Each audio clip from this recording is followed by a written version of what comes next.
Hello friends, हम सबको पता है हमारा 1200 वर्ड्स का ऐसे आता है। ठीक है, पहले हमने अलग अलग ऐसे के बारे में बात की है।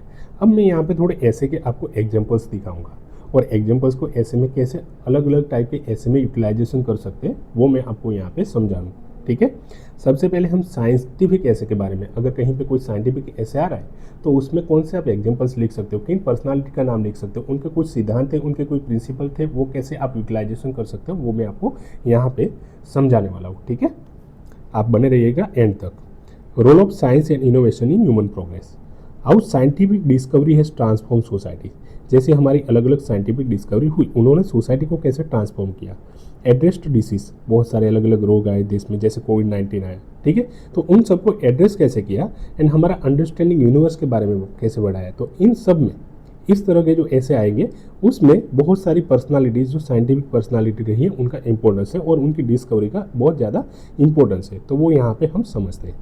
एपीजे अब्दुल कलाम। अगर एपीजे अब्दुल कलाम सर, इनका नाम सबने सुना है, पर अब ऐसे में हम इनका नाम नहीं लिखते बहुत बार। क्यों?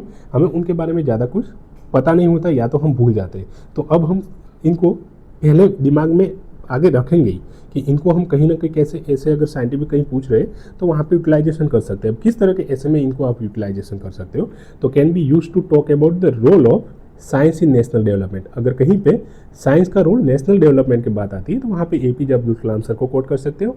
देश की सिक्योरिटी का सवाल आता है क्योंकि इन्होंने मिसाइल टेक्नोलॉजी इंडिया को दिया, तो सिक्योरिटी का सवाल आता है, वहाँ पे भी आप एपीजे अब्दुल कलाम सर को लिख सकते हो। यूथ को इंस्पायर करने के बारे में कहीं पे कोई ऐसे है तो उसमें भी आप एपीजे अब्दुल कलाम सर को लिख सकते हो। ठीक है, ये एपीजे अब्दुल कलाम सर के बारे में हो गया। अब दूसरा, रमन इफेक्ट। रमन इफेक्ट ये एक साइंटिफिक डिस्कवरी है और ये सीवी रमन जो इंडिया के एक फिजिसिस्ट थे। ठीक है, फिजिक्स में इनकी मास्टरी थी और इनको इसी रिसर्च के लिए, इसी इनोवेशन के लिए उनको नोबेल प्राइज़ भी मिला हुआ है फिजिक्स में। ठीक है, तो ये रमन इफेक्ट, इसको भी आप अपने ऐसे में कोट कर सकते हो। और इसमें कैसे किस तरह के ऐसे में आप यूटिलाइजेशन कर सकते हो, तो कहीं पे अगर पावर ऑफ फंडामेंटल रिसर्च के बारे में कोई ऐसे आ रहा है तो वहाँ पे आप रमन इफेक्ट को लिख सकते हो। And India's contribution to global science, India का, भारत का कंट्रीब्यूशन ग्लोबल साइंस में क्या रहा है, वहाँ पे भी इस तरह के कोई ऐसे आते हैं तो वहाँ पे भी आप रमन इफेक्ट को लिख सकते हो। क्योंकि सीवी रमन सर जो इंडिया के थे, उन्होंने वर्ल्ड को ये क्या दिया था, रमन इफेक्ट दिया था। ठीक है, फिर आप डॉक्टर सुभाष मुखोपाध्याय सर का एग्जाम्पल लिख सकते हो। ये कहाँ पे यूज, तो कहीं पे ऐसे आता है एथिकल डायलेमा पे। साइंस में एथिकल डायलेमा का क्वेश्चन आ रहा है, साइंस में एथिकल डायलेमा का क्वेश्चन आ रहा है। क्वेश्चन यानी कि यहाँ पे ऐसे समझना। ठीक है फ्रेंड, तो एथिकल डायलेमा का, साइंस में कहीं पे एथिकल डायलेमा वाला ऐसे आ रहा है तो आप वहाँ पे डॉक्टर सुभाष मुखोपाध्याय सर को लिख सकते हो। ही पायोनियर आईवीएफ इन इंडिया। अब हम सबको पता है कि आईवीएफ यानी कि इन विट्रो फर्टिलाइजेशन। बहुत जो कपल्स होते हैं उनमें बच्चे पैदा नहीं होते। ठीक है, तो ऐसे टाइम में क्या है, बच्चे पैदा नहीं हो रहे अगर, तो उनमें आईवीएफ से इन विट्रो फर्टिलाइजेशन करके और बच्चे पैदा करवाए जाते हैं। ठीक है, तो इन्होंने जो डॉक्टर सुभाष मुखोपाध्याय सर है, इन्होंने इंडिया में इसके पायोनियर रहे, इंडिया में इनके जनक रहे। ठीक है, तो उनका यूटिलाइजेशन वहाँ पे इस तरह के ऐसे में आप लिख सकते हो एथिकल डायलेमा इन साइंस वाले में। बट वॉज नॉट रिकग्नाइज, इनका कंट्रीब्यूशन है, इनको रिकग्नाइज ज़्यादा नहीं किया गया था। ठीक है फ्रेंड, अब आप गैलीलियो का नाम सबने सुना है फ्रेंड, गैलीलियो का नाम सबने सुना है।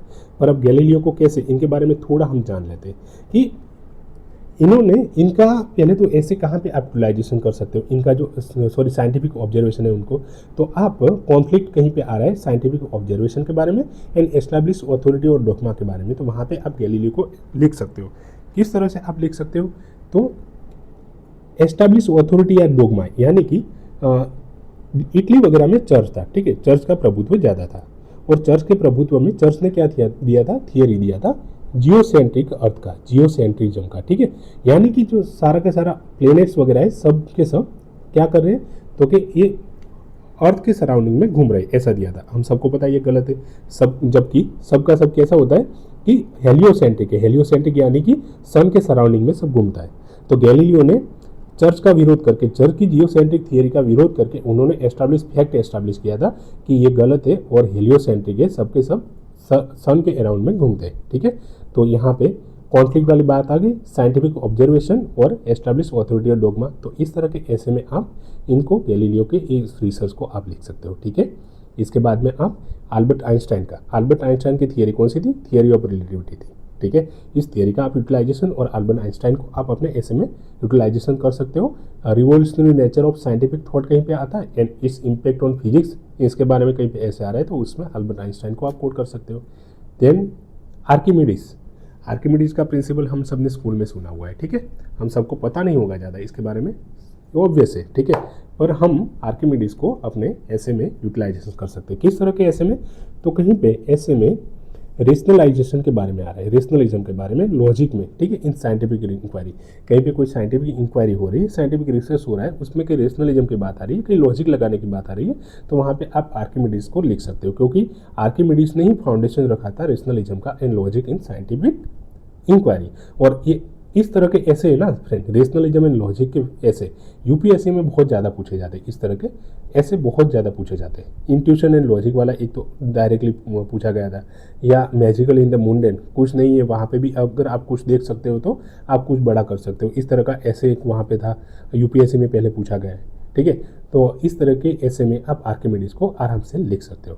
Then madam Curie, madam Curie क्या, इनका जो मेन रिसर्च रहा है उसमें इन्होंने रेडियम एंड पोलोनियम इन दोनों को, ये रेडियो एक्टिव सब्सटेंस है, इनका इन्होंने रिसर्च किया था, ठीक है। इनको इन्होंने फाइंड आउट किया था फ्रेंड, ठीक है।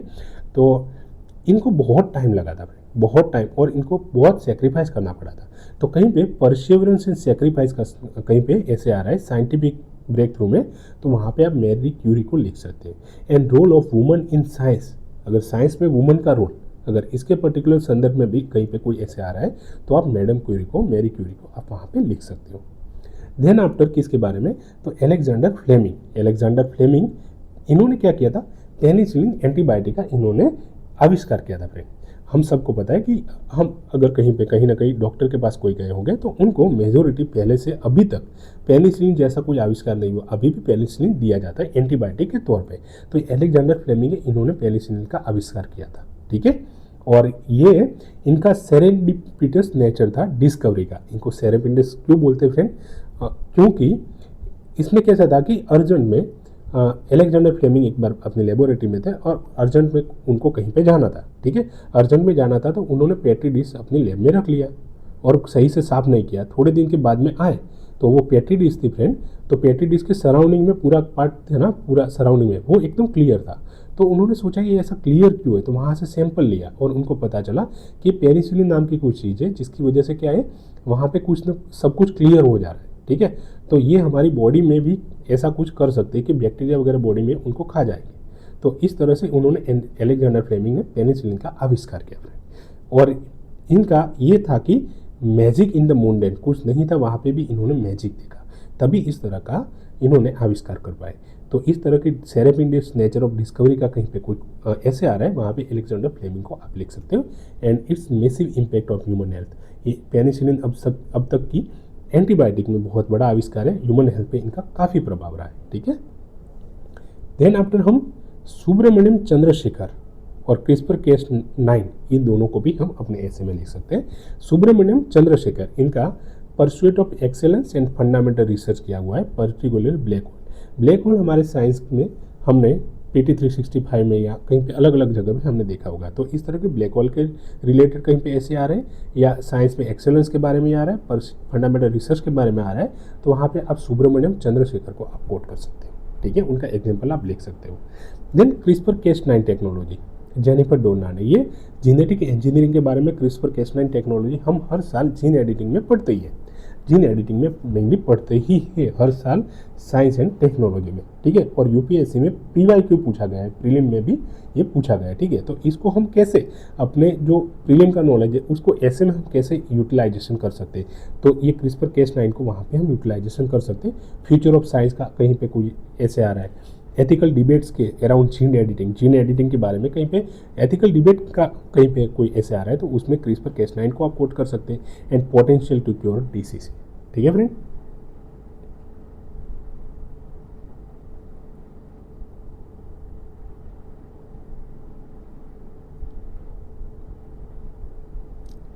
और कुछ हम टॉपिक है तो वो हम देखेंगे। थियरी दैट रिसेप्ट अंडरस्टैंडिंग, कुछ ऐसी थियरी है जिन्होंने हमारी इंसानों के क्या अंडरस्टैंडिंग को ही बदल के रख दिया, अंडरस्टैंडिंग को क्या किया, बदल के रख दिया। तो ऐसे एक कौन सी थियरी है, तो उस थियरी को हम अपने ऐसे के लिए यूटिलाइजेशन कर सकते हैं। जैसे चार्ल्स डार्विन, डार्विन को कौन बोल सकता है? डार्विन ने कौन सी थियरी दिया था फ्रेंड? डार्विन ने theory of evolution of natural selection, natural selection में इवोल्यूशन का इन्होंने थियरी दिया था कि इंसान वगैरह अलग अलग जो जानवर थे पहले से अभी तक अपने नेचुरल सराउंडिंग में उनका इवोल्यूशन कैसे हुआ है। पहले हमको भी बोलते कि हम क्या थे, मंकी थे, ठीक है, उसमें से ह्यूमन सेपियंस, होमो सेपियंस, सेपियंस बना है। तो ये पूरा इवोल्यूशन कैसे हुआ, तो ये चार्ल्स डार्विन ने ये नेचुरल सिलेक्शन की अपनी थियरी में समझाया हुआ है। तो ये भी हमारी ऐसे में हम यूटिलाइजेशन कर सकते हैं, and its impact on biology and our understanding of life. फिर दूसरा थियरी है क्वांटम मैकेनिक्स। हम सबको पता है कि क्वांटम टेक्नोलॉजी वो क्वांटम मैकेनिक्स के प्रिंसिपल पे काम करती है, और एक क्वांटम मैकेनिक्स है क्रिप्टोग्राफी या कम्युनिकेशन, डिजास्टर मैनेजमेंट, अलग अलग जगह पे इसका यूटिलाइजेशन कर सकते हैं। तो ये क्या है, शिफ्ट बताता है quantum mechanics classical to modern physics के बारे में, ये शिफ्ट बता रहा है, ठीक है। अगर क्वांटम मैकेनिक्स, अब आप मानो कि ट्रेडिशनल कंप्यूटर्स थे, ट्रेडिशनल कंप्यूटर वो क्या करते थे, एकदम बेसिक लेवल का वो मैथमेटिक्स वगैरह कर पाते थे, पर क्वांटम कंप्यूटर आज के टाइम में आ सकते हैं, ठीक है, और आ गए। तो वो क्या करते हैं, बहुत कॉम्प्लेक्स प्रॉब्लम को भी मिनट में सॉल्व कर लेते हैं। तो ये कौन सा शिफ्ट देखने को मिला, क्लासिकल टू मॉडर्न शिफ्ट देखने को मिला मॉडर्न फिजिक्स में। तो ये क्वांटम मैकेनिक्स ने करके बताया, तो इसको भी हम अपने ऐसे में यूटिलाइजेशन कर सकते हैं। फिर ग्रेगोर मेंडल ने ये प्रिंसिपल दिया था, ठीक है, बेसिक लॉ ऑफ इनहेरिटेंस, कि इंसान है, इंसान में इनहेरिटेंस कैसे होता है, मदर और फादर से। उन्होंने वो पी वाला एक पूरा एक्सपेरिमेंट करके बताया था, F1 जनरेशन से F2 जनरेशन में कैसे मदर और फादर से एक्स वाई से कौन से फीचर्स कैसे आते हैं, ठीक है। तो वो सब एक्स वाई एक्स वाला सबने देखा होगा, अपने बायोलॉजी में पढ़ा होगा शायद कहीं ना कहीं।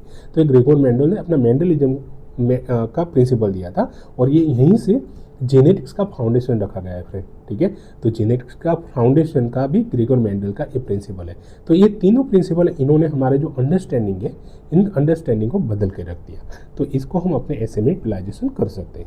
फिर मेडिकल एडवांसमेंट के बारे में कहीं पे कोई ऐसे हमें लिखना है, तो वहाँ पे सिकल सेल एनीमिया डिसीज़ को हम लिख सकते हैं, सिकल सेल एनीमिया डिसीज़ को। ये can be use to talk about importance of genetic research and addressing specific disease. अगर कहीं पे कि जेनेटिक रिसर्च क्यों इंपॉर्टेंट है, इस तरह का कोई ऐसे आ रहा है, तो वहाँ पे सिकल सेल एनीमिया डिसीज़ को हम लिख सकते हैं कि ये कुछ रेयर डिसीज़ है और कुछ पर्टिकुलर लोगों में होते हैं, ठीक है। तो इन स्पेसिफिक डिसीज़ को अगर आपको एड्रेस करना है तो उसमें जेनेटिक रिसर्च ही फ्रेंड करना पड़ता है, क्योंकि ये सब प्रॉब्लम कैसे जेनेटिक प्रॉब्लम है। तो वहाँ पे इस तरह के ऐसे में भी आप इस तरह का आप थियरी को लिख सकते हो, ठीक है friend.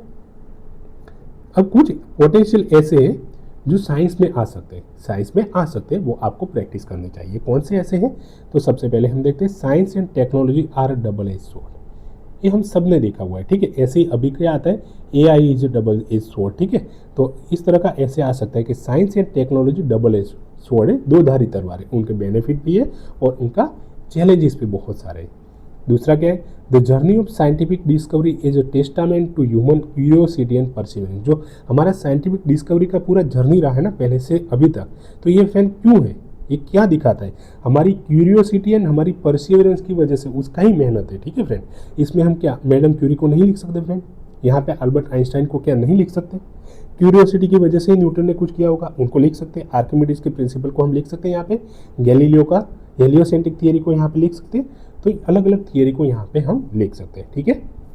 How have scientific breakthrough transform the human condition को साइंटिफिक ब्रेक थ्रू से कैसे ट्रांसफॉर्म कर पाए, तो हम यहाँ पे जेनेटिक रिसर्च हुआ जिसकी वजह से सिकल सेल एनीमिया जैसे डिसीज को हम काउंटर करने में हमें काम लगेगा, ठीक है। बेसिक लॉ ऑफ इनहेरिटेंस हम समझ पाए, या IVF टेक्नोलॉजी, उसमें सुभाष चट्टोपाध्याय का हम नाम लिख सकते हैं, चार्ल्स डार्विन को हम लिख सकते हैं, ठीक है। अलग अलग इन्होंने साइंटिफिक ब्रेक थ्रू किया और उसकी वजह से ह्यूमन कंडीशन को पूरा ट्रांसफॉर्म करके रख दिया।